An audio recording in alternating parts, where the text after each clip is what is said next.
जय हिंद साथियों, grow day 24 में आप लोगों का स्वागत है। मेरा नाम अनुराग है। आज का वीडियो जो नए लोग सोच रहे हैं इन्वेस्टमेंट करने के लिए या जो लोग नए नए चालू किए हैं इन्वेस्टमेंट करने के लिए, आज का खास करके उन लोगों के लिए ये वीडियो है। देखिए, जो नए नए लोग सोचते हैं इन्वेस्टमेंट करने के लिए लेकिन समझ नहीं पाते हैं कौन सा फ़ंड लें, कैसा फ़ंड लें, नहीं समझ पाते हैं और 2-4 साल में वो निकल के बाहर हो जाते हैं नहीं समझने की वजह से। तो आज का वीडियो आपको देखने लायक है और ये आपके नॉलेजफुल वीडियो है और आप ये वीडियो यदि देख लिए तो जीवन भर ये चीज़ आपको याद रहेगा और अवश्य याद रहेगा। तो जो लोग नए हैं इन्वेस्टमेंट करने के लिए सोच रहे हैं तो पहले ये वीडियो वो देख लें, और जो लोग 2-4 साल 5 साल से जो लोग इन्वेस्टमेंट कर रहे हैं वो लोग भी ये वीडियो ज़रूर उनको देखना चाहिए। और ये वीडियो इंटरेस्टिंग होगी एकदम, और पैसे से जुड़ी ये सब बातें होती हैं, इसलिए थोड़ा आप लोगों को एंटरटेनमेंट तो नहीं लगेगा, थोड़ा बोरिंग दिखेगा, लेकिन लाइफ में यही काम में आने वाला है। तो आप ये वीडियो ज़रूर देखिए।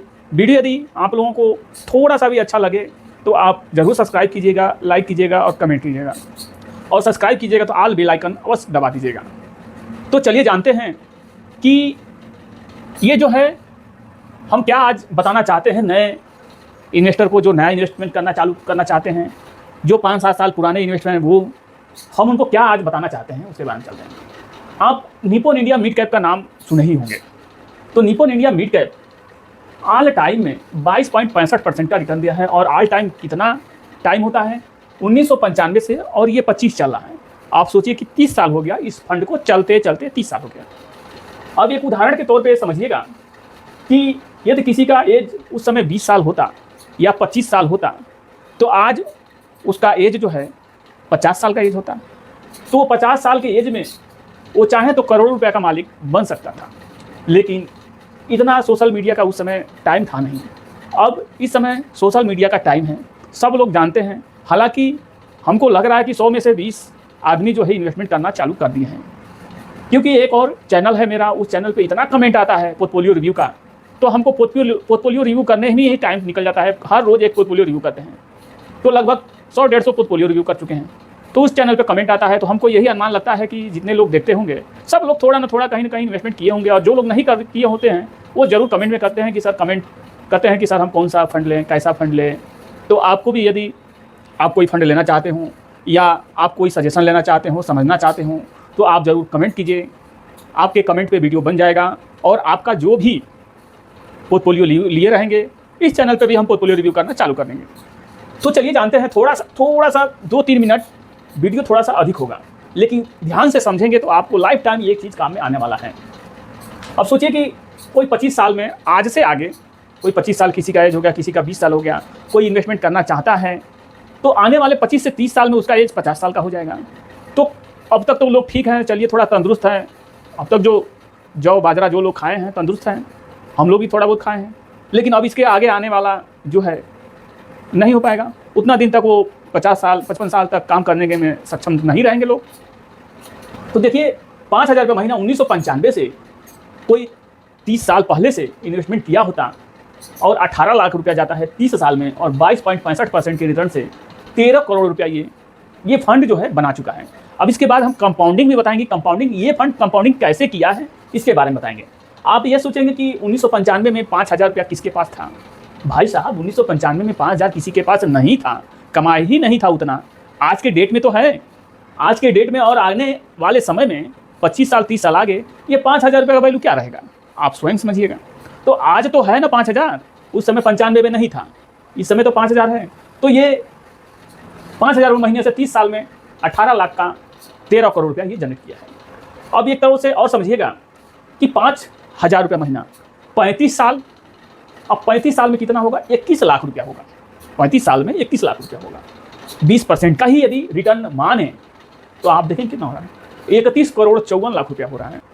यदि सोचिए किसी भाई का एज 20 से 25 साल के बीच में एज है, और कोई यही 5,000 30-35 साल डालते रह जाए आँख बंद करके, तो आप सपोज डेट सोच के चलिएगा कि 21 लाख रुपया जाएगा 35 साल में, और 20% के रिटर्न से, हम 22 का नहीं मान रहे, 20 का मान रहे हैं, क्योंकि इसके पहले ये फंड है नहीं 35 साल से, जितना है उतना हमने बताया है। अब ये 20% से यदि माने तो 31 करोड़ रुपया ये होता है। अब कंपाउंडिंग कैसे होता है, चलिए अब इसके बारे में थोड़ा जान लेते हैं। कंपाउंडिंग होता कैसे, इसी फंड का हमने लिया हुआ है कंपाउंडिंग। अब यहाँ देखेंगे 5,000 रुपये महीने से एक साल में 60,000 रुपये जाता है और एक साल में 15.9% का रिटर्न ये दिया हुआ है। अब बोलेंगे कि ये 35 साल में तो 22% का दिया है और ये एक साल में 15% का क्यों दिया है? तो देखिए सर, मार्केट 1.5 साल से समथिंग आप देख रहे हैं कि ऊपर नीचे एकदम जो झूला होता है, झूला जैसा मार्केट चल रहा है। तो अभी तो ये 15.9 दिखा रहा है, ये आने वाले समय में हो सकता है ये कम भी हो सकता है एक साल में, और ये पिछले एक साल से पीछे ये कम भी था, 5-6% था, तब कितना होता? अब समझेंगे 60,000 का 64,000 रुपया ये फंड जो है, ये fund Nippon India growth fund mid cap में, ये फंड 60,000 रुपये का 64,000 रुपया जनरेट किया है। अब 5 साल में चलते हैं, ये कंपाउंडिंग का समझिएगा, इस फंड से कंपाउंडिंग कैसे होता है।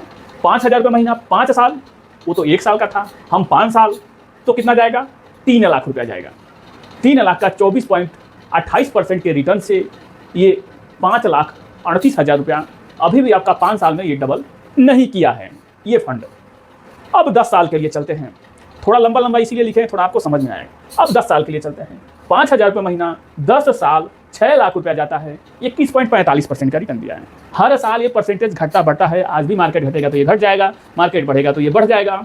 21.45% के रिटर्न से 18 लाख रुपया ये बना। देखेंगे कि 10 साल में 18 10 साल में ये 3 गुना करके दे चुका है। 10 साल में 3, वही एफडी में डालते तो 13-14 साल में वो डबल करता, और ये 10 साल में 18 लाख किया है, 6 लाख का, यानी 3 गुना ये बना चुका है। अब चलते हैं 15 साल, 5,000 रुपये महीना, यही fund Nippon India growth fund, एक ही फंड 5,000 रुपये महीना 15 साल 9 लाख रुपये जाता है, इससे 3 लाख रुपये अधिक जाता है।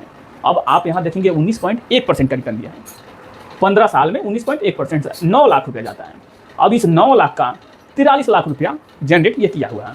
अब आप देखेंगे कि यहाँ 10 साल में 18 लाख किया है और 5 साल और बढ़ गए, यहाँ 43 लाख हो गया। अब चलते हैं 20 साल में, इसका यही है कंपाउंडिंग, इसी को कंपाउंडिंग बोलते हैं। रिटर्न अलग अलग देगा, कैलकुलेटर में रिटर्न एक जैसा एक समान दिखाएगा, लेकिन इसमें रिटर्न अलग अलग होता है, क्योंकि मार्केट है ये जो लाइव जेन्युइनली है जो वो है। 5,000 रुपये महीना 20 साल 12 लाख रुपया जाता है, 3 लाख रुपया इससे अधिक। आप देखेंगे कि 17.4% का रिटर्न दिया है, 88 लाख रुपया। अब यहाँ आप समझिएगा कि डबल 5 साल में इसका डबल कर दिया है। 43 लाख है, मान के चलिए 44 लाख, तो 44 लाख का 88 लाख 5 साल में। मात्र 3 लाख रुपया ही आपका यहाँ अधिक गया है और 5 साल ही आप अधिक दिए हैं, यहाँ डबल दिखा दिया। कितना? 88 लाख। अब इसका डबल से ऊपर होगा, चलिए अब जानते हैं, क्योंकि इसमें परसेंटेज जाते हैं। अब 5,000 रुपये महीना 25 साल। अब किसी का एज यदि 20, 22, 25 साल का किसी का एज है और उसका सोच रहा है कि हम अपने फ्रीडम के लिए कुछ इन्वेस्टमेंट करें, तो ये देखिए, आप देख सकते हैं एकदम जीता जागता साबुत है। 5,000 रुपये महीना 25 साल और ये 15 लाख रुपये ज़्यादा, इससे 3 लाख रुपये अधिक। अब यहाँ देखेंगे कि 22.27% का रिटर्न जनरेट किया है। 4,49,00,000 रुपया ये होता है, 4,49,00,000। यहाँ आपका 22% आके यहाँ हो गया है, यहाँ 17 था इसलिए अभी 88 हुआ था, यहाँ 22 हो गया। समझिए कि 5% बढ़ गया, 5% से देखिए ये 4 करोड़, उतना ही रहता। यदि 17-16 रहता तो इसका डबल होता, लेकिन ये 22 हो गया है। 5-6% वाला समय भी आप देख रहे हैं 25 साल, तो 4,49,00,000 रुपया ये फंड बना चुका है। 30 साल में चलते हैं, वही जो हमने ऊपर दिखाया है, 5,000 रुपया महीना 30 साल। यदि कोई आज से 20 साल के एज में, 25 साल के एज में कोई इसी तरह से कोई फंड लेके और 25 साल कर देता है, 30 साल कर देता है, तो इतना हो सकता है कि नहीं हो सकता है? नहीं इतना तो 10 करोड़ हो सकता है, नहीं 10 करोड़ तो 5 करोड़ तो हो सकता है, लेकिन कहीं वो सब चीज़ से ज़्यादा ही होगा। जो आपको लिखित मिलता है वो सब चीज़ से कहीं ज़्यादा होगा। तो 5,000 रुपया महीना 30 साल 18 लाख रुपया जाता है, इससे 3 लाख रुपया थी। 22.65% के रिटर्न से 13 करोड़ रुपया ये होता है। अब समझते हैं कि होता कैसे है वो। ये कंपनी में हम लोगों का पैसा जाता है, जो हम ये 5,000 रुपये महीना SIP करेंगे वो कंपनी में जाएगा। कंपनी में फंड मैनेजर होता है, वो फंड मैनेजर आपका पैसा हर स्टॉक में थोड़ा थोड़ा, जो भी स्टॉक लिया रहता है उस स्टॉक में थोड़ा थोड़ा परसेंटेज करके वो पैसा इन्वेस्टमेंट कर देता है। तो इन्वेस्टमेंट जब वो कर देगा तब वो कंपनी बढ़ेगी। जब कंपनी का ग्रोथ होगा तो आपका भी ग्रोथ होगा, आपका भी पैसा बढ़ेगा, उसका शेयर बढ़ेगा तो आपका पैसा बढ़ेगा। तो इसी से ये बढ़ता है। अब आगे चलते हैं, थोड़ा सा 2 मिनट का और समय दीजिएगा। अब मान लीजिए इस समय इसी फंड का 1 यूनिट का रेट है 4,641 रुपया। 1 यूनिट का NAV है 4,641 रुपया। अब ये 5,000 रुपया इसमें SIP करेंगे तो 1 ही यूनिट आएगा, सोचिए एक ही यूनिट आएगा, ये 4,641 रुपये में एक यूनिट आएगा, ये 5,000, थोड़ा सा बचेगा तो पॉइंट मिलता रहता है। अब यहाँ से समझते हैं उस समय 95 में 10 रुपया यूनिट से चालू हुआ होगा। एनबी का रेट 10 रुपया होगा, यानी एक यूनिट का एनबी 10 रुपया होगा। नेट एसिड वैल्यू 10 रुपया होगा। अब सपोज दैट एक ध्यान दीजिएगा, तो उस समय 5,000 रुपया यदि डाले होते तो उस समय एक यूनिट का एनबी था 10 रुपया। अब 5,000 रुपया का यदि 10 रुपया के रेट से आप उस समय लिए होते तो 500 यूनिट आपको मिला होता, और 500 यूनिट का इस समय रेट आप देखेंगे 4,641 रुपया एक यूनिट का रेट है। एक यूनिट का एनबी है 4,641 रुपया। आप सोचिए 500 गुणे 4,641 रुपया कितना हो गया, 23,20,500 रुपया। यानी इस 5,000 रुपये का कीमत इस समय 23 लाख रुपया है। इस 5,000 रुपये का कीमत 23 लाख रुपया आज के डेट में है, उस समय का इस समय। अब थोड़ा सा और समझ लीजिए, यदि 1 लाख रुपया उस समय डाल दिए होते, 1 लाख रुपया, तो एक यूनिट का एनबी था 10 रुपया, 10 रुपया पर प्राइस था, तो 10,000 यूनिट आप लिए होते, 10 रुपया के रेट से 10,000 लिए होते। अब गुणे कीजिए 4,641 रुपया आज के डेट में एक यूनिट का एनबी है 4,641 रुपया। अब सोचिए ये 1 लाख रुपया का कीमत इस समय 4,64,10,000 रुपया है। यानी उस समय का 1 लाख, इस समय का 4 करोड़ रुपया, ये इस तरीका से बन चुका है। 1 लाख रुपये का 4 करोड़ रुपया। तो ये कंपाउंडिंग होता है। ये सब बहुत सारी कंपनियों का समूह मिलके यूनिट बनता है, उस यूनिट का एनबी बनाया जाता है। नेट एसिड वैल्यू की इसका क्या रेट, 10 रुपये से रेट चालू होगा, और जैसे जैसे वो सब कंपनी बढ़ती रहेंगी वैसे वैसे आपका भी पैसा बढ़ता रहेगा। घटेंगी कंपनी का शेयर घटेगा तो आपका पैसा घटेगा। यही होता है म्यूचुअल फंड। और जब प्रॉफिट होगा तो आपको प्रॉफिट होगा, कंपनी घाटे में रहेगी तो घाटे में रहेगी। तो जब फंड मैनेजर अंदर हमारा बैठा है, एक्सपेंस रेशियो उसको हम दे रहे हैं, तो हमको उसके बारे में सोचना कुछ ही नहीं है, क्योंकि फंड मैनेजर अच्छा परफॉर्मेंस करके नहीं देगा तो पब्लिक इसमें पैसा कैसे डालेगी। इस समय आप देखेंगे कि 47 एएमसी है, 47 कंपनी में इन्वेस्टमेंट करा रही है, और 47 कंपनी में कम से कम अगर 50-50 ही जोड़िए, वैसे तो 100-100 130 है फंड, 50-50 ही फंड जोड़िए, तो सोचिए कितना फंड हो रहा है। तो लोग यहाँ से उठ के उसमें नहीं चले जाएंगे। कंपटीशन है, आज के डेट में भी इसमें भी कंपटीशन है, तो कंपटीशन को कौन नहीं बीट करना चाहता है। हर चाहता है कि हमारा जो ग्राहक है अच्छा परफॉर्मेंस जब हम करेंगे तभी वो इन्वेस्टमेंट करेगा। तो इसीलिए फंड मैनेजर भी चाहता है कि उससे कोई गलती ना हो।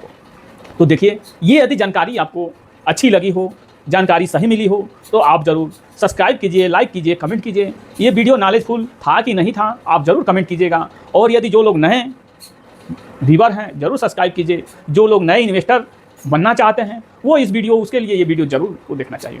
तो मिलते हैं अगले नए वीडियो में ऐसे ही जानकारी के साथ। जय हिंद, जय भारत।